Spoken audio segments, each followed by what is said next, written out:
Alright, y'all, in today's video, I be looking good. I be gripping brain, nigga. I be gripping wood. Okay. Hey. My seven. I'm gripping in my seven. Okay. I'm flossing in my seven.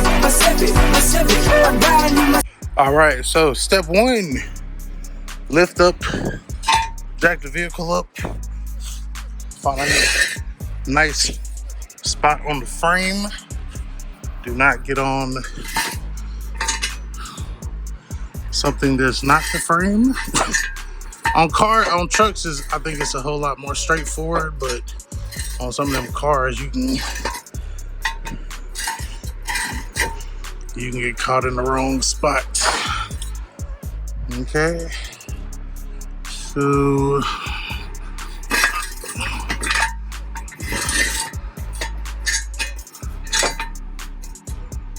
all right, so after you successfully have put your jack on the spot, you're going to slowly but surely lower the vehicle onto the jack stand. Make sure you have a chalk block or something back there. So now, as you can see, the jack stand is holding the truck and not the jack. The jack is merely there for emotional support. Okay. Next up, let's take out the wheel. All right, so your wheel is off now. Make sure you keep all your hardware, your bolts, etc., where you can find it, so you don't have no issues when you go to put it back together. Now, you're gonna need a tool set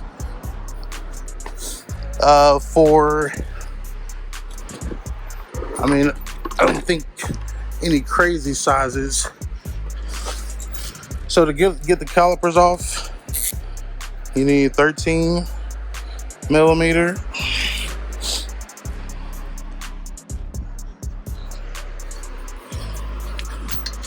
And those are gonna be right here. So it's a bolt right there and a bolt here at the bottom.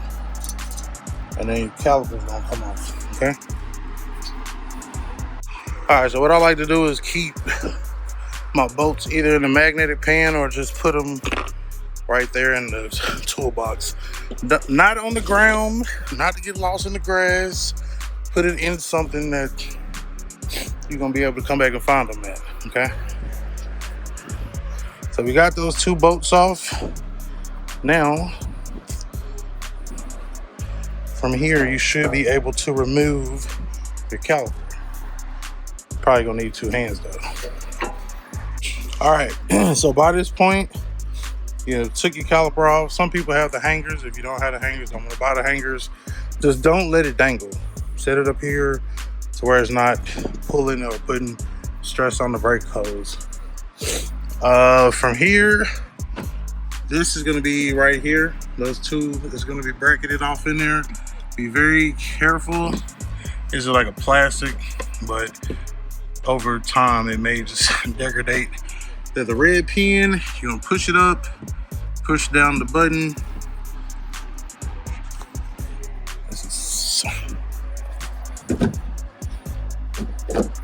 All right. So then you can disconnect. So there's a pin right here. You can just pull that out. It also connects right here with the brake line. Then it also connects right here on the back of the knuckle. Okay.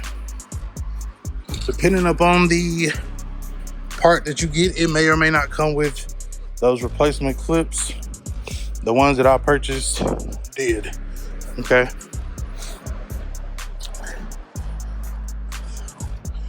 I bought Precision, part number 515151.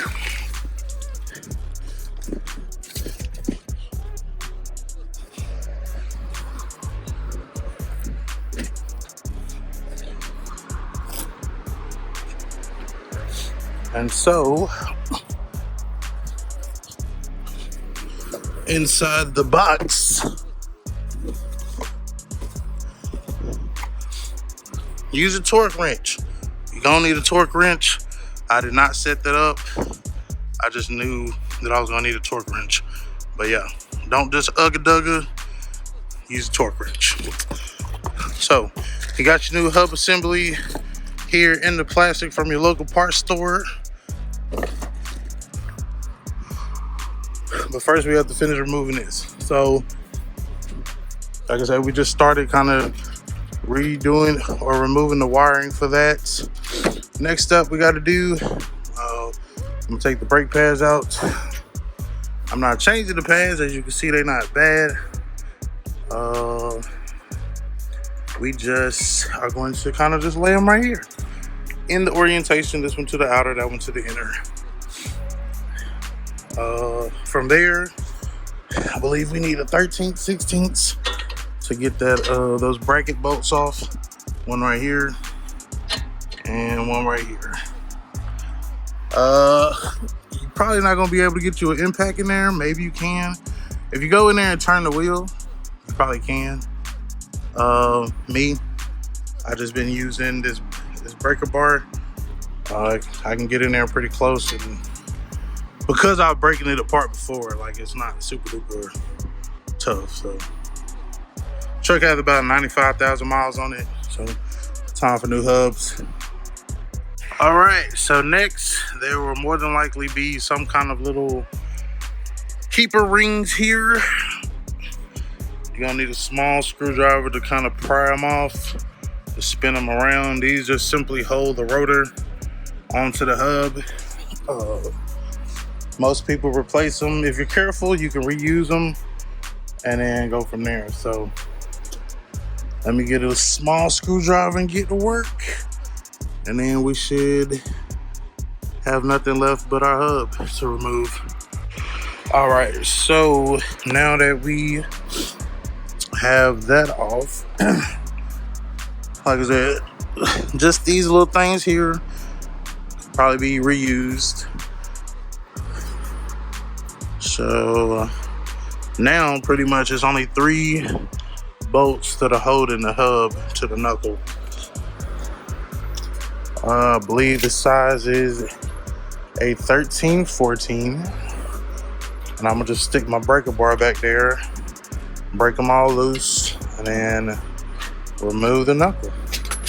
And it's that simple. Make sure you pay attention to the orientation of the plate and everything so that you can put it back together the same way you took it apart.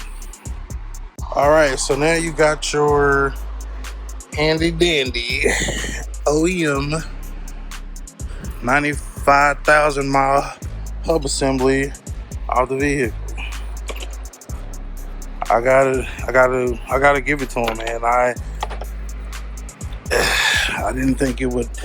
I mean, I've never really had a vehicle with hubs, but yeah, I didn't think they would last that long. But they did. All right, so now, before you proceed any further,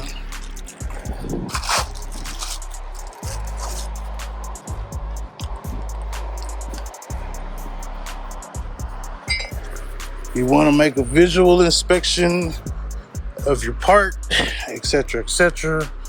Make sure that everything is going to line up the way you need it to. Blase, blase, blase, blase. If everything looks to be correct, then you can go ahead and continue forward. This is the surface where it rides at. What I've been doing, because it hadn't been too bad, I just been going in here, or I've just wiped it off with a towel. Nothing major. Now when you put this hub assembly back on, you're gonna have to torque it to spec. The spec for this hub assembly is 138 foot-pounds. 138 foot-pounds. So keep that in mind. Make sure you torque it down. Definitely don't want this coming off while you're going down the road. Bad day. All right, so the assembly is the reverse of removal. Put everything back together, blah, blah, blah. I'm gonna go ahead and do this so that I can finish before it get dark. But it feels good out here. Not too bad at all. Not too bad at all. If you set aside a couple hours, man, like I said, you can do this in the afternoon. So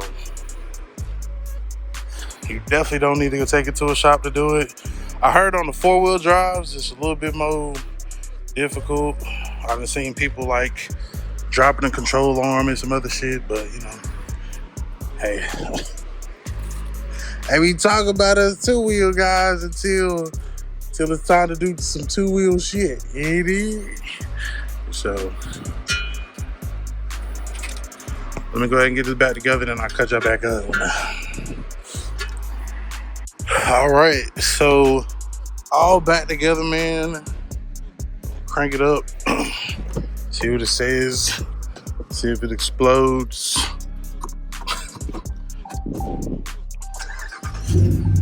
So the issue that I was having was that I guess it was kind of kicking in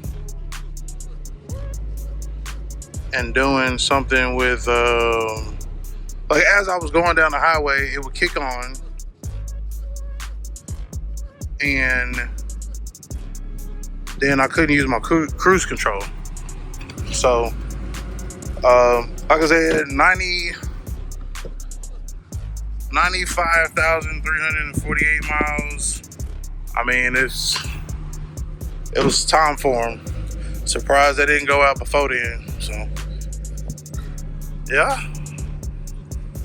So tune in next time for more tips and tricks. We finna get ready to do some things to the Ram, man. Oh, don't worry about that. I got a tire warranty in limbo. It's been kind of a headache.